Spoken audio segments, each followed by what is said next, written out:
ನಿಮ್ಗೆಲ್ಲ ಅನಿಸ್ತಾ ಪತ್ರಕರ್ತರ ನಡುವೆ ಗುಂಪುಗಾರಿಕೆ ಇದೆ ಅಂತ? ನನಗೆ ಗೊತ್ತಿರೋಂಗೆ ಅವ್ರ ಒಳಗಡೆಗೆ ಗುಂಪುಗಾರಿಕೆ ಇದೆಯೋ ನಂಗೆ ಗೊತ್ತಿಲ್ಲ, ಬಟ್ ನನ್ನ ಜೊತೆಗೆ ಯಾವುದೂ ಇಲ್ಲ. PR ಸಂಸ್ಕೃತಿಯನ್ನ ಮುಂದುವರಿಸಲಿಕ್ಕೆ ಈಗ ನಿಮ್ಮ ಮಗ ಕೂಡ ಬಂದಿದ್ದಾರೆ. 49 ವರ್ಷ ಬೆಳೆಸಿರುವಂತ ಸಂಸ್ಥೆನೇ ಇರಬೇಕಾದ್ರೆ ಬೇರೆ ಹತ್ರಕ್ಕೆ ಯಾಕೆ ಸಂಬಳಕ್ಕೆ ಹೋಗ್ಬೇಕು? ಯಾವುದು ಕೂಡ ಬೆರಳು ತೋರಿಸ್ಬಿಟ್ಟು ಇಲ್ಲಪ್ಪ ಅವ್ರು ಸಿಕ್ಕಾಪಡೆ ದುಡ್ಡು ಇಸ್ಕೊಂಡ್ಬಿಟ್ರು ಅನ್ನೋದು ಇವತ್ತಿಗೂ ನಾ ಮಾಡಿಲ್ಲ. ನಾನು ಹೇಳಿದ್ನಲ್ಲ, ದುಡ್ಡಿಂದೇ ಹೋಗಿಲ್ಲ, ಹೆಸರಿಂದ ಹೋಗಿದ್ದೀನಿ. ಹೆಸರು ದುಡ್ಡು ಮಾಡಿಕೊಟ್ಟಿದೆ. ತಡ ಬುಡ ಗೊತ್ತಿಲ್ಲದೆ PR ಕೆಲಸ ಮಾಡಕ್ ಬರ್ತಲ್ಲ, ಅವ್ರಿಗೆ ನಿಮ್ಮ ಕಿವಿ ಮಾತೇನು? ದುಡ್ಡಿಂದೇ ಹೋಗಬೇಡಿ, ಫಸ್ಟ್ ಸುಳ್ಳು ಹೇಳಬೇಡಿ. ಮೇಯ್ನು ಸುಳ್ಳು ಸರ್ವನಾಶ ಮಾಡಿಬಿಡುತ್ತೆ. ಪತ್ರಕರ್ತನ ಇಷ್ಟು ವರ್ಷಗಳಿಂದ ನೋಡ್ಕೊಂಡ್ ಬಂದಿದ್ದೀರಿ, ನಿಮ್ಗೆಲ್ಲ ಅನಿಸ್ತಾ ಪತ್ರಕರ್ತರ ನಡುವೆ ಗುಂಪುಗಾರಿಕೆ ಇದೆ ಅಂತ? ಇಲ್ಲ, ನನಗೆ ಅದು ಅಂದ್ರೆ ವೈಯಕ್ತಿಕವಾಗಿ ನನ್ನ ಹತ್ರಕ್ಕೆ ಯಾರು ಅನ್ಸಿಲ್ಲ. ಅದು ಅಲ್ಲಿ ಗುಂಪುಗಾರಿಕೆ ಇರ್ಬೋದು, ನನಗೆ ಅದ್ರ ಬಗ್ಗೆ ನನಗೆ ಗೊತ್ತಿಲ್ಲ. ಯಾಕಂದ್ರೆ ಅವರ ಒಡನಾಟನೇ ಜಾಸ್ತಿ ಇದೆ. ಹೌದು ಇದೆ, ಅವ್ರ ಜೊತೆಗೆ ಇರ್ತೀವಿ. ನಾನು ಸಾಮಾನ್ಯ, ನಾನು ಹೇಳದ್ನಲ್ಲ, ನನ್ನ ಫ್ಯಾಮಿಲಿಗಿಂತ ಕಳೆದಿರೋದು ಜಾಸ್ತಿ ಪತ್ರಕರ್ತರ ಜೊತೆಗೆ ಕಳೆದಿರೋದು ಅಲ್ವಾ. ನನಗೆ ಗೊತ್ತಿರೋಂಗೆ ಅವ್ರ ಒಳಗಡೆಗೆ ಗುಂಪುಗಾರಿಕೆ ಇದೆಯೋ ನಂಗೆ ಗೊತ್ತಿಲ್ಲ, ಬಟ್ ನಮ್ಮ ಕಂಪನಿ ಜೊತೆಗೆ ವೈಯಕ್ತಿಕವಾಗಿ ನನ್ನ ಜೊತೆಗೆ ಯಾವುದೂ ಇಲ್ಲ. ಓಕೆ, ನನ್ನ ಜೊತೆಗೆ ಈಗ ಡಿಜಿಟಲ್ ಯುಗ, ಕಾಲ ಬದಲಾದಂಗೆ ನಾವು ಬದಲಾಗಬೇಕು. ಸೊ ನೀವು ಇದ್ದಂಥ ಕಾಲ ಬೇರೆ, ಆದರೆ ಈಗ ಕಾಲಕ್ಕೆ ನೀವು ಕೂಡ ಒಗ್ಗಿದ್ದೀರಾ. ಹೌದು. ಸೊ ಈಗ ಡಿಜಿಟಲ್ ಜಾಸ್ತಿ ಆಗಿರೋದ್ರಿಂದ, ಡಿಜಿಟಲ್ ಕಾಂಪಿಟೇಷನ್ ಆಗಿರೋದ್ರಿಂದ ನೀವೇ ಹೇಳಿದರೆ ಇಲ್ಲ ಅವ್ರಿಗೆ ಈಗ ಈ ಕಾಲಕ್ಕೆ ತಕ್ಕಂಗೆ ಮಾಡೋಕ್ಕಾಗ್ತಾ ಇಲ್ಲ, ಅವರು ಕಷ್ಟ ಅಂತ ಹೇಳಿದ್ರಿ.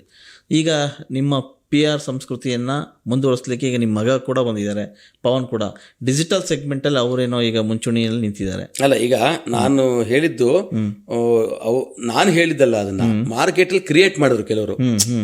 ಅವ್ರು ಬರೋದಕ್ಕೋಸ್ಕರ ಅಥವಾ ಅವ್ರು ಡೆವಲಪ್ ಆಗೋಸ್ಕರ ನಮಗೆ ನಮ್ಮ ಮೇಲೆ ಪ್ರಯೋಗ ಮಾಡಿದ್ರು.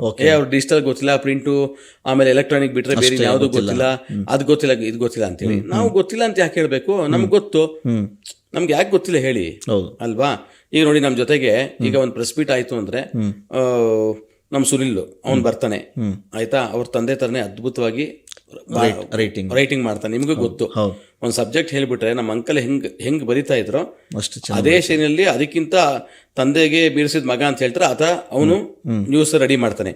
ಒಂದು ಹಂಚ್ಕೊಂಡ್ಬಿಟ್ಟಿದ್ದೀನಿ, ನಾನು ಬಿಸ್ನೆಸ್ ನೋಡ್ತೀನಿ. ನಮ್ಮ ಮಕ್ಕಳದ್ದು ಇಬ್ಬರದು ಎಜುಕೇಶನ್ ಮುಗೀತು, ನನ್ನ ಮಗಳದ್ದು ಮುಗೀತು, ನನ್ನ ಪವಂದು ಮುಗೀತು, ಆಯ್ತಾ? ಬೇರೆ ಕಡೆ ಅವ್ರಿಬ್ರಿಗೂ ಎಲ್ಲೋ ಕೆಲಸ ಸಿಕ್ಕಿತ್ತು. ನನ್ನ ಮಗಳು ಚಂದನಗೂ IAS ಮಾಡಿದ್ಲು, 2 ವರ್ಷ ಪ್ರಾಕ್ಟೀಸ್ ಮಾಡಿದ್ಲು, ಆಯ್ತಾ? ಅವಳ ಎಜುಕೇಶನ್ ಏನಿದೆ ಸಂಪೂರ್ಣವಾಗಿ ಮುಗಿಸಿದ್ಲು. 2023 ಒಳ್ಳೆ ಹುಡುಗ ಸಿಕ್ತಂತ ಮದುವೆನೂ ಮಾಡಿದ್ವಿ. ಬೇರೆ ಕಡೆಯಿಂದ ಬೇಕಷ್ಟು ಕೆಲಸದ ಆಫರ್ಸ್ ಬಂತು. ನಮ್ಮ ಪವಂದು ಎಜುಕೇಶನ್ ಮುಗೀತು, ಅವನಿಗೂ ಬೇರೆ ಕಡೆಯಿಂದೆಲ್ಲ ಆಫರ್ ಬಂತು. 49 ವರ್ಷ ಬೆಳೆಸಿರುವಂತ ಸಂಸ್ಥೆನೇ ಇರಬೇಕಾದ್ರೆ ಬೇರೆ ಹತ್ರಕ್ಕೆ ಯಾಕೆ ಸಂಬಳಕ್ಕೆ ಹೋಗ್ಬೇಕು? ಈ ಸಂಸ್ಥೆನ ಇಲ್ಲೇ ಡೆವಲಪ್ ಮಾಡಿ. ಈಗ ನಮ್ಮ ರಾಘವೇಂದ್ರ ಚಿತ್ರವಾಣಿ ಇದ್ದೇ ಇದೆ, ನಮ್ಮ ಅಂಕಲ್ ಬಿಟ್ಟು ಹೋಗಿರೋಂಥ ಸಂಸ್ಥೆ ಇದ್ದೇ ಇದೆ, ನಾವೇ ಇದೀವಿ. ನಾನಿದ್ದೀನಿ, ಸುನಿಲ್ ಇದ್ದಾನೆ, ವಾಸು ಇದ್ದಾನೆ, ಆಯ್ತಾ? ಅವ್ರ ಗೈಡೆನ್ಸ್ ತಗೊಳ್ಳಿ. ನಮ್ ಗೈಡೆನ್ಸ್ ನಮ್ಗೇನು ಗೊತ್ತಿರೋ ನಾವು ಕೊಡ್ತೀವಿ. ಆಮೇಲೆ ನಿಮ್ದು ಈಗ ಸೋಷಿಯಲ್ ಮೀಡಿಯಾ ಏನಿದೆಯೋ ಅದು ನಮ್ಮ ಕಂಪನಿ ನಾವು ಮಾಡ್ಕೊಂಡು ಹೋಗ್ತಾ ಇದೀವಿ. ನಾವು ಯಾವುದು ಕೂಡ ಬೆರಳು ತೋರಿಸ್ಬಿಟ್ಟು ಇಲ್ಲಪ್ಪ ಅವ್ರು ಸಿಕ್ಕಾಪಡೆ ದುಡ್ಡು ಇಸ್ಕೊಂಡ್ಬಿಟ್ರು ಅನ್ನೋದು ಇವತ್ತಿಗೂ ನಾವು ಮಾಡಿಲ್ಲ ಅಲ್ವಾ? ಬೇರೆಯವ್ರ ಬಗ್ಗೆ ಮಾರ್ಕೆಟಲ್ಲಿ ಇದೆ, ಲಕ್ಷಾಂತರ ರೂಪಾಯಿ ಇಸ್ಕೊಂಡ್ಬಿಟ್ರು, ನಮ್ಗೇನು ಕೆಲಸ ಆಗಿಲ್ಲ ಅಂತ ಬೇಕಾದಷ್ಟಿದೆ ಅಲ್ವಾ? ನಮ್ಗೆ ಆ ಥರ ಮಾಡಿಲ್ಲ. ಕರೆಕ್ಟ್. ನಮಗೇನು ಒಂದು ಇದೆಯಾ ಅಂತಂದ್ರೆ, ಈಗ ನಮ್ಮ ಹುಡುಗರು ಜೊತೆಗೆ ಬಂದ್ಮೇಲೆ ಇನ್ನೊಂದು ಅಷ್ಟು ವರ್ಷ ಸಂಸ್ಥೆ ನಡೆಯುತ್ತೆ ಅನ್ನೋ ಕಾನ್ಫಿಡೆನ್ಸ್ ಪಕ್ಕ ನಮಗಿದೆ. ಓಕೆ, ವೆಂಕಟೇಶ್ ಅವರ ಸ್ಟ್ರೆಂತು ಏನು ಹೇಳೋದಾದ್ರೆ? ಒಂದು ಸ್ನೇಹ, ಎಲ್ಲರ ಜೊತೆಗೂ ಸ್ನೇಹ, ಅದೇ ಸ್ಟ್ರೆಂತ್. ಓಕೆ ಅಲ್ವಾ? ನಾನು ಕಮರ್ಷಿಯಲ್ ಆಗಿ ಹೋಗಲ್ಲ, ಆಯ್ತಾ? ನಾನು ಹೇಳಿದ್ನಲ್ಲ, ದುಡ್ಡಿಂದೇ ಹೋಗಿಲ್ಲ, ಹೆಸರಿಂದೇ ಹೋಗಿದ್ದೀನಿ. ಹೆಸರು ದುಡ್ಡು ಮಾಡಿಕೊಟ್ಟಿದೆ, ದುಡ್ಡು ಮಾಡಿಕೊಡತ್ತೆ. ನನ್ನ ಮಕ್ಕಳಿಗೂ ಅದೇ ಹೇಳ್ತೀನಿ, ನನ್ನ ತಮ್ಮಂದ್ರಿಗೂ ಅದೇ ಹೇಳ್ತೀನಿ. ದುಡ್ಡಿಂದೇ ಹೋಗ್ಬೇಡಿ, ಫಸ್ಟ್ ಸುಳ್ಳು ಹೇಳ್ಬೇಡಿ. ಮೇಯ್ನು ಸುಳ್ಳಿದೆಲ್ಲ ವಿಜಯಣ್ಣ, ಸುಳ್ಳು ಸರ್ವನಾಶ ಮಾಡ್ಬಿಡುತ್ತೆ. ಕರೆಕ್ಟ್. ನಿಜ ಒಪ್ಕೊಂಡ್ಬಿಡ್ಬೇಕು. ನಿಜ ಒಪ್ಕೊಂಡಾಗ ಏನಾಗತ್ತೆ ಗೊತ್ತಾ? ಶಿಕ್ಷೆನೂ ಕಮ್ಮಿ ಆಗತ್ತೆ. ಆ ಸುಳ್ಳು ಹೇಳ್ಸ್ಕೋತಾರಲ್ಲ, ಅವ್ರಿಗೆ ಅನ್ಸುತ್ತೆ ಇಲ್ಲ ಪಾಪ ಏನೋ ಗೊತ್ತಿಲ್ಲದೆ ಮಾಡ್ಬಿಡಿ ಅಂತ ಬಿಟ್ಬಿಟ್ರಿ, ಹೋಗ್ಲಿ ಬಿಡ್ರಿ, ಹೊರಗೆ ಬಿಟ್ಬಿಡಿ, ಅದನ್ನ ಮಾಡಕ್ ಹೋಗ್ಬೇಡಿ ಅಂತೇಳಿ. ನಾನು ಸಾಮಾನ್ಯವಾಗಿ ಸುಳ್ಳು ಹೇಳಕ್ ಹೋಗಲ್ಲ, ಸಾಮಾನ್ಯವಾಗಿ ಹೇಳಕ್ ಹೋಗಲ್ಲ. ಅನಿವಾರ್ಯ ಅಂತಂದಾಗ, ನನಗೆಲ್ಲೋ ವಿಕೋಪಕ್ಕೆ ಹೋದಾಗ ಅಂತಂದಾಗ ಮನುಷ್ಯನ ಮೇಲೆ ಎಡವತನಲ್ಲ ಹೇಳಿರ್ಬೋದು. ಅದನ್ನೇ ನಾನು ಪ್ರೊಫೆಷನ್ ಆಗಿ ಸುಳ್ಳು ಇಟ್ಕೊಂಡಿಲ್ಲ. ನಮ್ಮ ಸಂಸ್ಥೆಯಲ್ಲಿ ಮಾಡ್ತಿರೋಂಥ ಎಲ್ಲ ನನ್ನ ತಮ್ಮಂದ್ರಿಗಾಗ್ಬೋದು, ನನ್ನ ಮಕ್ಳಿಗಾಗಿ ನಾನು ಹೇಳ್ಕೊಟ್ಟಿಲ್ಲ. ನಿಮ್ಮ ಕೆಲಸದ ಹಿಂದಿನ ಶಕ್ತಿ ಅಂದ್ರೆ ಒಂದು ವಾಸು, ಒಂದು ಸುನಿಲ್. ಅವ್ರ ಬಗ್ಗೆ ಏನು ಹೇಳ್ತೀನಿ? ಅದೇ ಹೇಳಿದ್ ನಾನೀಗ, ಒಂದು ಪ್ರೆಸ್ ಮೀಟ್ ಆಗತ್ತೆ ಅಂತಂದ್ರೆ ಆ ಪ್ರೆಸ್ ಮೀಟ್ ನೀಟಾಗಿ ಅಟೆಂಡ್ ಮಾಡಿ, ನ್ಯೂಸ್ ಆಗ್ಬೋದು, ಫೋಟೋಸ್ ಆಗ್ಬೋದು, ಅದ್ರ ವಿಜುವಲ್ಸ್ ಆಗ್ಬೋದು, ಪ್ರತಿಯೊಂದು ಪತ್ರಕರ್ತರು ಬಂದಿರ್ಲಿ ಬರ್ದೇ ಹೋಗ್ಲಿ, ಮೀಡಿಯಾ ಅದನ್ನ ನಾವು ತಲುಪಿಸೋ ಜವಾಬ್ದಾರಿ ನಮ್ದು. ಆಗಿಂದ ನಾವು ಮಾಡ್ಕೊಂಡ್ ಬಂದಿದ್ದೀವಿ. ಈಗ ವಿಜಯಪುರಂ ಸಾಗರ ಬಂದಿದ್ರು ಕರ್ನಾಟಕ ಟಿವಿಯಿಂದ, ನಾನು ಯಾಕೆ ಕೊಡ್ಬೇಕು ವಿಜುವಲ್ಸ್ ಅನ್ನೋ ಧೋರಣೆ ನನಗಿಲ್ಲ. ಯಾಕೆ ನನಗೆ ಎಲ್ಲಾನು ಬೇಕು ಅಲ್ವಾ. ನಾನು ನೀಟಾಗಿ ಒಂದು ಬ್ರಾಡ್ಕಾಸ್ಟ್ ಗ್ರೂಪ್ ಮಾಡ್ಕೊಂಡು ಪ್ರತಿಯೊಬ್ಬರನ್ನ ಆಡ್ ಮಾಡ್ಕೊಂಡು ಅಲ್ವಾ, ಅದ್ರಿಗೆ ಪ್ರತಿಯೊಂದು ಕಳಿಸ್ತೀವಿ. ಎಲ್ಲೇ ಬಂದ್ರು ಕೂಡ ನಮ್ಮ ಪಬ್ಲಿಸಿಟಿ ಸಿಗ್ದಂಗೆ. ನಾನು ಕಳಿಸೋ ನ್ಯೂಸು, ಫೋಟೋಸು, ವಿಜುವಲ್ಸು ಒಂದು 120 ಕಡೆ ಹೋಗುತ್ತೆ. ಈಗ Mandya paper, Mysuru paper, Gulbarga paper, Davanagere paper ಎಲ್ಲ ಕಡೆ ಹೆಚ್ಚಾಗತ್ತೆ. ನಮ್ಮ ಪ್ರೊಡ್ಯೂಸರ್ ಹೆಲ್ಪ್ ಆಗಿದ್ದಂಗೆ ಅಲ್ವಾ ಅದು. ಈಗ ನಾನು ಇಟ್ಕೊಂಡ್ಮೇಲೆ ನಾನು ನ್ಯಾಯ ಸಲ್ಲಿಸ್ಬೇಕು ಅದನ್ನ. ಅದೆಲ್ಲ ಅವ್ರಿಗೆ ವಾಟ್ಸಪ್ ಅಲ್ಲಿ ಕಳಿಸಿದಾಗ ಬಹಳ ಖುಷಿ ಪಡ್ತಾರೆ. ಹಾಗಾಗಿ ಒಂದ್ ಕಡೆ ವಾಸು ಕಂಪ್ಲೀಟ್ ನೋಡ್ಕೋತಾನೆ. ತುಂಬಾ ವರ್ಷ ನಮ್ಮ ಅಂಕಲ್, ನಮ್ಮ ಚಿಕ್ಕಪ್ಪ ಇದ್ದಾಗಲೇ ಅವನು ಬಂದ್ಬಿಟ್ಟು ಆ ಬ್ಯಾಂಕಲ್ಲಿ ಕೆಲಸ ಮಾಡ್ತಾ ಇದ್ದ. ಅದೇನೋ ಪ್ರಾಬ್ಲಮ್ ಆಯಿತು ಅಂತ ಅಂದ್ಬಿಟ್ಟು ಕೆಲಸ ಇರಲಿಲ್ಲ. ಯಾಕೆಂದ್ರೆ ಪಾಪ ಮನೇಲೇ ಕೂತಾಗ ಸೇಮ್ ವಾಪಸ್ ನನಗೆ ಹೆಂಗೆ ಕರ್ಕೊಂಡ್ರೋ ನಮ್ಮ ಚಿಕ್ಕಪ್ಪ, ಅವನು ಕರೆದು ಕೆಲಸ ಕೊಟ್ಟು ಅವನಿಗೆ ಸ್ಯಾಲ್ರಿನೂ ಕೊಟ್ಟು ಇವತ್ತು ನಮ್ಮ ಸಂಸ್ಥೆಯಲ್ಲಿ ಒಂದು ಒಳ್ಳೆ ಹೆಸರು ತಗೊಳ್ಳೋದಕ್ಕೆ ಅವನು ಕಾರಣ ಇದ್ದಾನೆ. ಇನ್ನು ಸುರಿಂದ ಅವರ ಸಂಸ್ಥೆ, ಅವ್ರ ಮಗಂದು ಅವ್ರದ್ದು ಕಂಪ್ಲೀಟ್ ಅವ್ರದ್ದು ಅಧಿಕಾರ ಒಂದು, ಅವನೇನು ಬೇಕೋ ಅದು ಬರವಣಿಗೆದಾಗ್ಬೋದು ಅಥವಾ ಇಂಟರ್ವ್ಯೂ ತಗೊಳ್ಳೋದಾಗ್ಬೋದು, ಆ ಥರದ್ದು ಅವನು ನೋಡ್ಕೋತಾನೆ. ಈಗಿನ ಸೋಷಿಯಲ್ ಮೀಡಿಯಾಕ್ಕೆ ಮಕ್ಕಳು ಬಂದಿದ್ದಾರೆ. ನಮಗೆ ಭಾಳ ಖುಷಿ ಇದೆ. ತಡ ಬುಡ ಗೊತ್ತಿಲ್ಲದೆ PR ಕೆಲಸ ಮಾಡಕ್ಕೆ ಬರ್ತಾರಲ್ಲ, ಅವ್ರಿಗೆ ನಿಮ್ಮ ಕಿವಿ ಮಾತೇನು? ಇಲ್ಲ, ಅದು ತುಂಬಾ ನಿಲ್ಲಕ್ಕೆ ಹೋಗಲ್ಲ. ಅದು ಏನಾಗುತ್ತೆ ಗೊತ್ತಾ, ತುಂಬಾ ಅಂದ್ರೆ ಕ್ಷಣಕಾಲ ತುಂಬಾ ಚೆನ್ನಾಗಿರುತ್ತೆ. ನೀವು ತಿಳ್ಕೊಂಡು ಈ ಪ್ರೊಫೆಷನ್ ಬಂದಿದ್ದೀರಾ, ಈ ಪ್ರೊಫೆಷನ್ನೇ ಮುಂದೆ ಒರೆಸ್ಬೇಕು ಅಂತ ಅಂದಾಗ ನೀವು ತಿಳ್ಕೊಳ್ಳಿ ಅದನ್ನ. ಒಬ್ಬ ವ್ಯಕ್ತಿ ಬಂದಾಗ ಹೆಂಗೆ ರೆಸ್ಪೆಕ್ಟ್ ಕೊಡಬೇಕು, ಆ ವ್ಯಕ್ತಿ ಬಂದಾಗ ಕೂತ್ಕೊಳ್ಳೋ ಚೇರಿಂದ ಹಿಡಿದು ಇಂಟ್ರೊಡ್ಯೂಸ್ ಮಾಡ್ಕೊಡೋದ್ರಿಂದ ಹಿಡಿದು ಆ ವ್ಯಕ್ತಿ ಹೋಗೋವರೆಗೂ, ಜರ್ನಲಿಸ್ಟ್ ಹೋಗೋವರೆಗೂ ನಾವು ವಿಧೇಯಾಗಿ ನಡ್ಕೋಬೇಕು.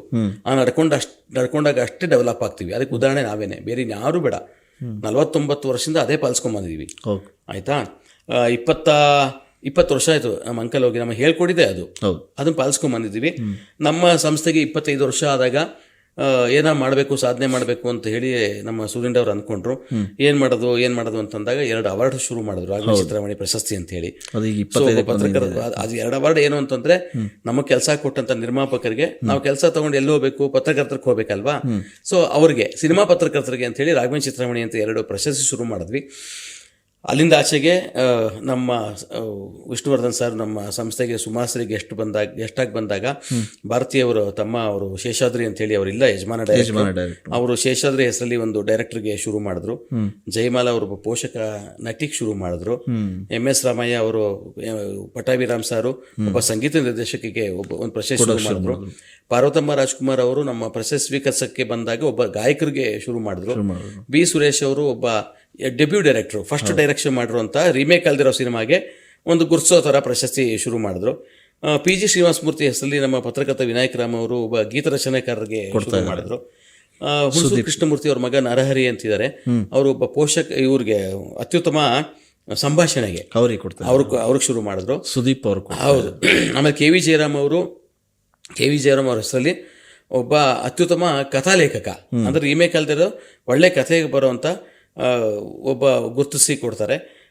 ಪತ್ರಕರ್ತರೆಲ್ಲ ಸೇರಿ ನಮ್ಮದು ವರ್ಷಕ್ಕೆ ಒಂದ್ಸರಿ ಜನವರಿ 25ನೇ ತಾರೀಕು ಪ್ರಶಸ್ತಿ ಸಮಾರಂಭ ಮಾಡೋದು. ನಾನು ಒಂದು 2 ತಿಂಗಳ ಮುಂಚೆ ನಿಮ್ಮಂಥ ಸ್ನೇಹಿತರೆಲ್ಲ ಬಂದು ಒಂದು ಸ್ನೇಹವಾಗಿ, ಅದು ಜೂರಿ ಅಂತಲ್ಲ, ಒಂದು ಸಾರ್ಟ್ ಔಟ್ ಮಾಡ್ಕೊಡ್ತಾರೆ. ಇದಕ್ಕೆ ಯಾಕೆ ಕೊಡಬೇಕು, ಇದಕ್ಕೆ ಯಾಕೆ ಕೊಡಬಾರ್ದು, ಆ ಚರ್ಚೆಗಳು ಶುರು ಆಗುತ್ತೆ. ಇದಕ್ಕೆ ಯಾತಕ್ಕೆ ಮಾನದಂಡ ಇದೆ, ಇದಕ್ಕೆ ಯಾತಕ್ಕೆ ಇಲ್ಲ. ಈ ಸಾಂಗ್ ಹಿಟ್ ಆಗಿದ್ರು ಕೂಡ ಆ ಸಾಂಗಿಂತ ಈ ಸಾಂಗ್ ಇದೆ ಯಾತಕ್ಕೆ ಅಂತ ಕ್ಲಾರಿಫಿಕೇಶನ್ ತಗೊಂಡು ಒಂದೆಲ್ಲ ಚರ್ಚೆಗೆಲ್ಲ ಮಾಡ್ಕೊಂಡು ಅಷ್ಟೇ. ಆ ಚರ್ಚೆಯಲ್ಲಿ 1-2-3 ಜನ ಪತ್ರಕರ್ತರು ಇರ್ತಾರೆ. ನಮ್ಮ ಟೀಮಲ್ಲಿ ನಾನು, ಸುನಿಲ್, ವಾಸುಲ ಇರ್ತೀವಿ. ನೋಡ್ಕೊಂಡು ಅದನ್ನ ಫೈನಲ್ ಮಾಡಿ ಅಲ್ಲಿಂದ ವಾಪಸ್ ಫಂಕ್ಷನ್ ಮಾಡೋದು ವಾಡಿಕೆ. ಮುಂದಿನ ವರ್ಷಕ್ಕೆ 50 ವರ್ಷ ಸಂಸ್ಥೆಗಾಗತ್ತೆ, 25 ವರ್ಷ ಪ್ರಶಸ್ತಿಗಾಗತ್ತೆ. ಹಾಗಾಗಿ ಏನೋ ವಿಭಿನ್ನವಾಗಿ ಮಾಡ್ಬೇಕು, ನಿಮ್ದೆಲ್ಲ ಸಹಕಾರ ತಗೊಂಡು ಅಂತ ಅನ್ಕೊಂಡಿದೀವಿ. ಅದು ರಾಯರಿಗೆ ಬಿಟ್ಟಿದ್ದು. ಈಗ ರಾಘವೇಂದ್ರ ಚಿತ್ರಮಣಿ ಅಂತ ಇಟ್ಟಿದ್ದೀವಲ್ಲ, ರಾಯರೇ ನಡ್ಸ್ಕೊಂಡು ಹೋಗ್ತಾರೆ ಅಂತ ಹೇಳಿ ಒಂದು ನಂಬಿಕೆ. ತುಂಬಾ ದಪ್ಪ ಇದ್ದೀರಾ, ಅದರಲ್ಲೂ ಯಾವುದೇ ಸೈಡ್ ಎಫೆಕ್ಟ್ ಇಂದ ಸಣ್ಣ ಆಗ್ಬೇಕಾ? ಎಷ್ಟೋ ಜನ ಹೇಳ್ತಾ ಇದ್ರಿ, ಸರ್ ನಾನು ಜಿಮ್ಗೆ ಹೋಗ್ತಾ ಇದ್ದೀನಿ ಆದ್ರೂ ಸಣ್ಣ ಆಗ್ತಾ ಇಲ್ಲ ಸರ್, ವರ್ಕೌಟ್ ಮಾಡ್ತಾ ಇದ್ದೀನಿ ಆದ್ರೂ ಸಣ್ಣ ಆಗ್ತಾ ಇಲ್ಲ ಅಂತ ಹೇಳ್ತಾ ಇದ್ರಲ್ಲ. 100% ಯಾವ ಜಿಮ್ಗೂ ಹೋಗ್ದಂಗೆ ವರ್ಕೌಟು ಮಾಡ್ದಂಗೆ ನೀವು ಸಣ್ಣ ಆಗ್ಬೋದು. ಪ್ರತಿದಿನ ಬೆಳಿಗ್ಗೆ ಸಂಜೆ 2 ಟೈಮ್ ನಮ್ಮ ಜೀನಿ ಸ್ಲಿಮ್ನ ಯೂಸ್ ಮಾಡಿ ಯಾವುದೇ ಸೈಡ್ ಎಫೆಕ್ಟ್ ಇಲ್ದಂಗೆ ನೀವು ಸಣ್ಣ ಆಗ್ತೀರಾ. ಯಾಕೆಂದ್ರೆ ಜೀನಿ ಸ್ಲಿಮ್ಮು ಒಂದು ಉತ್ತಮ ಆಹಾರ.